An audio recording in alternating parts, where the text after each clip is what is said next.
An offshoot here of this, Khalif, here is the funding fight that's suggesting that Elon Musk should become the new Speaker of the House. Your thoughts on this? Because the first sentiment, it was posted by Senator Rand Paul today, and it's also by Marjorie Taylor Greene. Is this constitutional? Can this even happen? We're only here because that last piece that talked about, that spending bill getting shut down. Social media, I guess, is the culprit and the cause of all that. You're talking about people making posts, and then they run wild with it. And now that idea becomes, a reality. You have congressional members talking about the opportunity for this to happen. So let's look at it. That's sad. That's sad. Social media has that much. It's shifted. That's just sad. Where before you just go in there for fun, and now you're going in there for policy. And so let's look at what the Constitution says. A couple things. Article 1, Section 2, Clause 5. That's where it gets the power for determining who the Speaker of the House is. But it does not say. It's kind of blanket and empty and void here, where it says it's not specific as if a non-member can be. But there's other places within the Constitution that you can look. You're talking about the legislative powers, how they should be distinctly separate. So I think that would make sure that they couldn't do it. We're also talking about the oath of office, because it talks about if you're going to become the Speaker, you'll have to take an oath in office. But if you're not in the oath, if you're not actually a House member, then are you even taking that office? And so now you're opening up the door to another can of worms to make sure that you can hold them accountable. Then the Presidential Succession Act is probably the last one.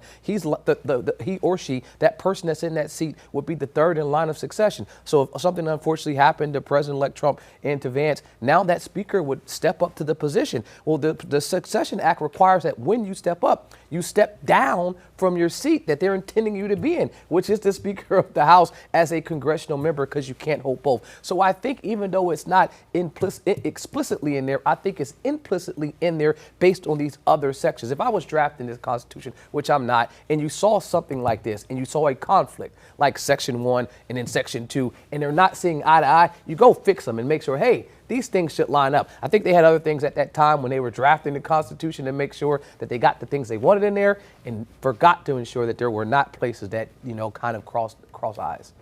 Well, you're talking about Elon Musk there, if he could be third in line for the succession, but there's also to the presidency, but there's some legal issues there because he's not a natural-born U.S. citizen. He is, and that one is, I had it on here as well, that House qualification clause. And so because he's not a national U.S. citizen, he wouldn't even qualify to be a member. It's so many issues with this. I mean, when I first saw it, I laughed. And then when I saw it later in the day, I laughed, but then I recognized that, okay, people are taking this serious. And so I've tended to stop laughing at the things that I've recognized on social media that tend to get legs faster than I would want them to. This is a situation like that. I mean, there are a number of people that should be making this determination of who the next speaker is. Most of them are elected officials, and they normally check and select current members.